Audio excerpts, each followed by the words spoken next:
को प्यार भरा नमस्कार। आज अमर ज्योति नेत्रदान परिजन सम्मान समारोह में चलते हैं, जिसके संयोजक हैं श्री मनोहर डिगवानी जी एवं अमर ज्योति परिवार आप सभी का हार्दिक स्वागत करता है, अभिनंदन करता है। शुभ दिनों आपका।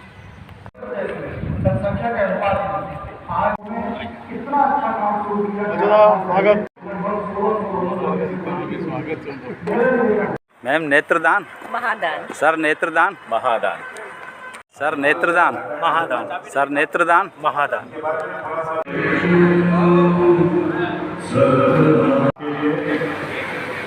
तैयारी कर लें। स्वागत नरेंद्र गुप्ता जी द्वारा।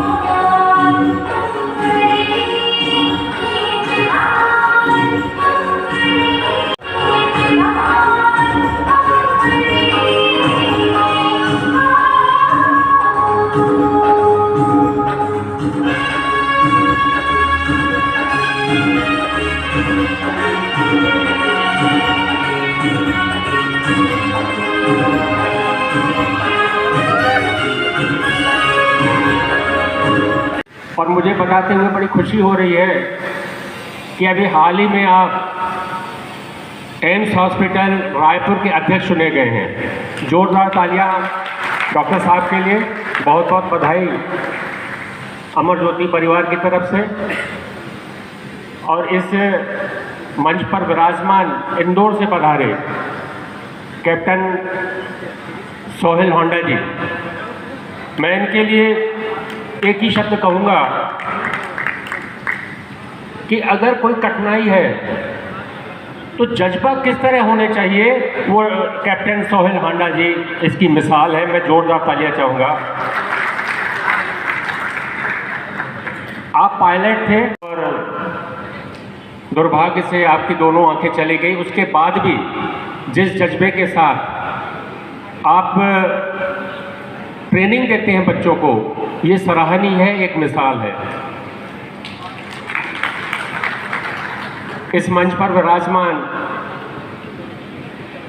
जिन्हें हम लोग भगवान कहते हैं डॉक्टर के रूप में, डॉक्टर वेंकटेश अग्रवाल जी, जब मैंने इन्हें फ़ोन किया तो इस शर्त पे वो आने को राजी हुए कि मैं लास्ट में बैठूंगा, मंच पे मुझे नहीं बुलाओगे। मैंने कहा डॉक्टर साहब आइए, ये मेरी जिद है, बच्चे की जिद है, आपके बच्चे की जिद है।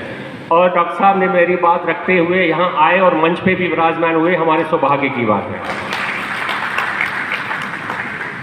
मेरे बड़े हमारे मार्गदर्शक और सतना के महापौर योगेश ताम्रकार जी, हमारी भाभी उषा भाभी, आप भी इस मंच पर विराजमान हैं, आपका भी बहुत स्वागत है।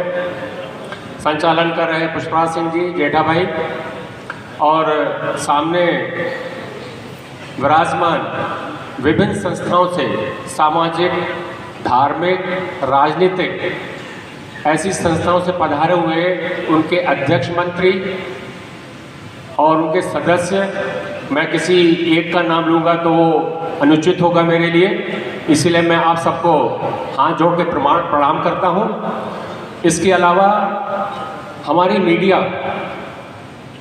इस अभियान में अगर हमें सबसे ज़्यादा साथ मिला है तो वो मीडिया है, जिन्होंने हमारे कामों को अपने पेपर के माध्यम से, इलेक्ट्रॉनिक मीडिया के माध्यम से प्रकाशित किया और हमें एक मनोबल दिया, लोगों तक बात पहुँचाई। ऐसे हमारे मीडिया के बंधु,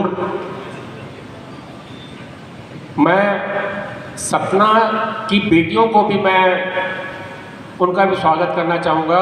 अंतर्राष्ट्रीय स्तर पर पदक जीतने वाली पहल मोंगिया और उद्रेका सिंह, दोनों के लिए मैं जोरदार तालियों के साथ उनका भी स्वागत करता हूँ। यहाँ इस मंच पे थोड़ी देर में उनका स्वागत भी होगा, सम्मान भी होगा।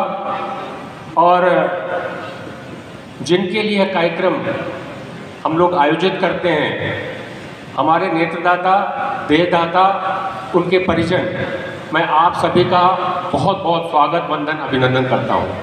ये हमारे टीम वहाँ जाती है और उन परिवारों को नेत्रदान करने के लिए प्रेरित करती है। जब नेत्रदान हो जाता है तो वो प्रिजर्व करके चित्रकूट आई बैंक में जाता है। सदगुरु का बहुत बड़ा योगदान रहता है इस पूरे अभियान में। मैं इस मंच के माध्यम से सदगुरु टीम का आभार व्यक्त करता हूँ। इसके अलावा सदगुरु का जो हम लोग का सहयोग रहता है कि अगर कोई आर्थिक रूप से कमजोर है या ऐसी कोई कठिन बीमारी में ग्रसित है तो हम लोग जब चित्रकूट में फोन करते हैं तो आप सहजता के साथ सहयोग करते हैं और उनका मार्गदर्शन करते हैं।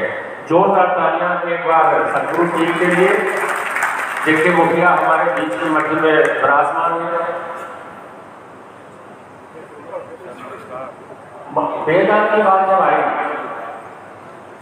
तो पिछले साल, बल्कि इसी साल मध्य प्रदेश शासन ने देहदान करने वालों को गौरव ऑर्डर की घोषणा की और उनके परिजनों को 15 अगस्त के माध्यम से धन्यवाद ज्ञापित करता हूं कि उन्होंने ऐसा निर्णय लिया जिससे लोग प्रेरित हुए।